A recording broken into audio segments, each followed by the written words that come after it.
Tu as peut-être déjà utilisé la technologie RFID sans même le savoir. Par exemple, quand tu passes un badge pour entrer dans ton parking ou quand tu valides ton ticket dans les transports en commun. Alors, c'est quoi exactement la RFID? RFID, ça veut dire Radio Frequency Identification, ou en français, identification par radiofréquence. En gros, c'est une technologie qui permet de transmettre des informations à distance, sans contact, grâce aux ondes radio. Il y a deux éléments importants dans un système RFID. D'un côté, il y a la puce RFID, aussi appelée étiquette. Elle contient des informations comme un numéro d'identification. De l'autre côté, il y a le lecteur RFID qui capte les informations de la puce grâce aux ondes radio.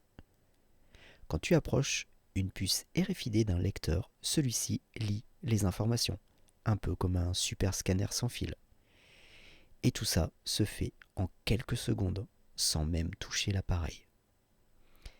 Cette technologie est utilisée partout, pour suivre des colis, pour enregistrer les livres dans une bibliothèque, pour identifier les animaux, et même dans les cartes de transport ou les passeports.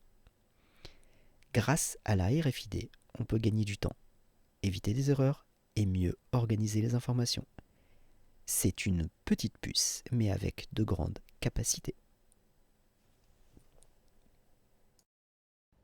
Comment utiliser un lecteur RFID? Le principe est simple. Dans un premier temps, nous allons d'abord lire les ID tags de nos cartes pour ainsi pouvoir les utiliser.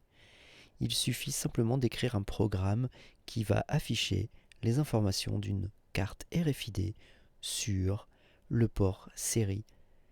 Pour afficher les informations de notre carte sur le port série de notre Arduino, nous allons dans un premier temps initialiser le lecteur que nous utilisons.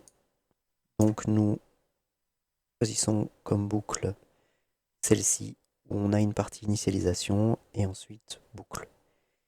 Nous allons dans Arduino et du Grove Add. On cherche RFID. Alors nous utilisons le RFID 522. On le place dans l'initialisation. Ici, on utilise donc la broche des 9 et des 10. On ne touche rien. Ensuite, on va utiliser une boucle tant que.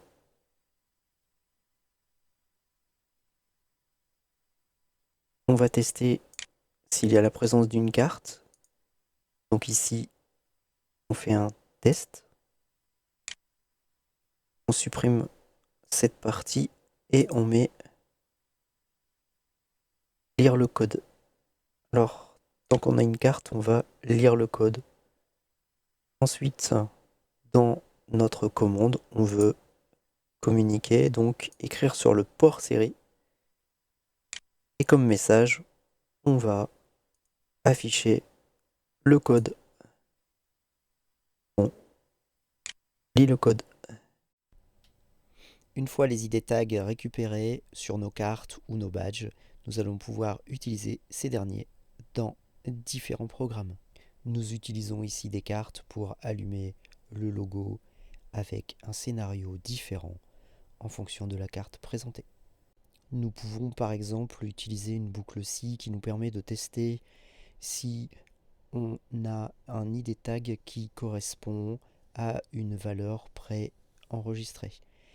Si l'ID tag correspond, alors on allume ici la DEL 8 en rouge.